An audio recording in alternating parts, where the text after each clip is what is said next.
Hey everybody, welcome back to my series called Teaching Titans.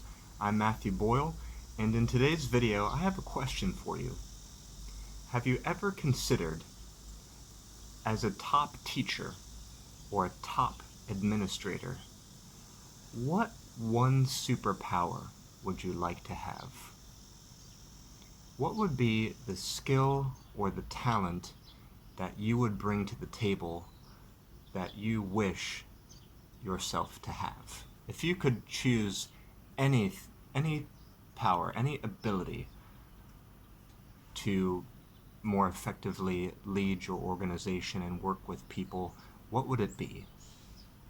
That's my question for you today, and I'm going to give you my answer to that question and also give you some insights into how you could possibly develop the superpower that I want to have. But before I jump into today's video, I just want to warmly welcome you to like and subscribe so you can support what I do and be aware of when new videos are coming out. I have two series running right now. One is specifically about teaching in China and what that is like, and the other, this series, Teaching Titans, is all about how we can become more effective and happy teachers and administrators. Alright, so my answer to the question, what superpower would I most like to have? In a nutshell, it's the power of influence. And I think the reason why I desire that superpower, I was reflecting on this the other day, that I get into conversations with teachers a lot where I feel like, or I fear, that I'm failing to have a positive impact on them or a transformative impact on them.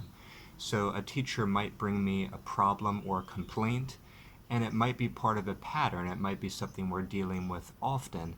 And I feel like I'm trying a variety of different responses, but nothing really seems to get through. And I'm failing to uplift them in a positive way and help them to shift their mindset so that they don't have that problem anymore. And so that's very frustrating to me. I really wish that I could be more of service to them and help them more. And to do that, I need the power of influence. Now, that's putting it in a nutshell, but that isn't exactly the full thought that I had upon reflection the other day. So I want to explain to you a little bit more about this power that I wish I could have.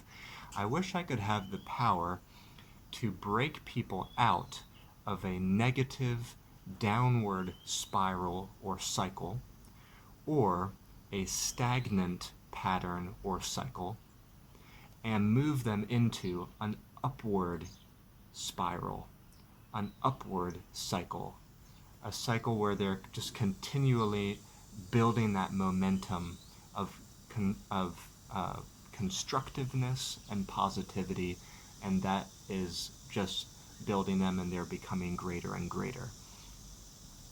That, I think, is also something that I want for myself, and I've been working on that, and I hope that I can share that ability with others. There's many things that bother me and frustrate me about my job and about life and work in China. I've overcome a lot of things as well, and when I face a teacher who is dealing with something that I don't really have a problem with or I have overcome, I want to be able to get my message and my tactics and my philosophy through to them without them feeling like I'm just taking a contrarian position or just trying to argue back to them or debate with them or take the other side. I don't want it to be like that.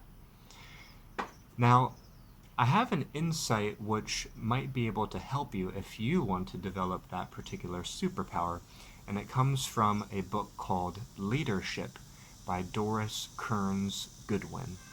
It's a book that I love, and I've finished it. It's at my apartment right now. I meant to bring it in today to show you guys, but I forgot it.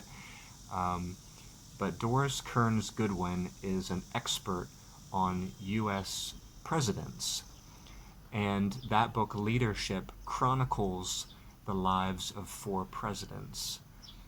And in that book, one of the presidents she talks about is Lyndon B. Johnson, and she noted that he had a particular capacity for identifying in a very short time what is the primary motivation which is driving a particular person. He seemed to have a real good social acuity and ability to connect with all different kinds of people, to connect with people across party lines, and to identify right away what's driving them, what's motivating them. And once he knew that, he could sort of like unlock that person. He could help them to overcome problems. He could get them to work together with him even if they didn't agree, because he understood, again, what was driving them. And I think that's part of the puzzle here for understanding influence. It's definitely not the whole picture, but it's one thing you could consider. You could think about the different teachers and administrators in your organization. If you really sat down and spent some time thinking about each person, you could probably get to the root of what motivates them. And you could also learn more about their motivations through conversations, of course. But what would some of the possible motivators be? Well, some people are very motivated by money. They want to earn more money.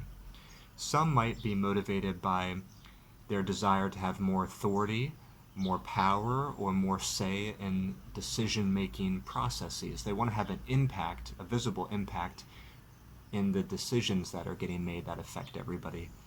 Some people might be motivated by their relationships. They might want to feel like they have a closer personal connection to you, the people they work with, or they really value their family and their personal lives, and they want that to be respected and to flourish within your organization.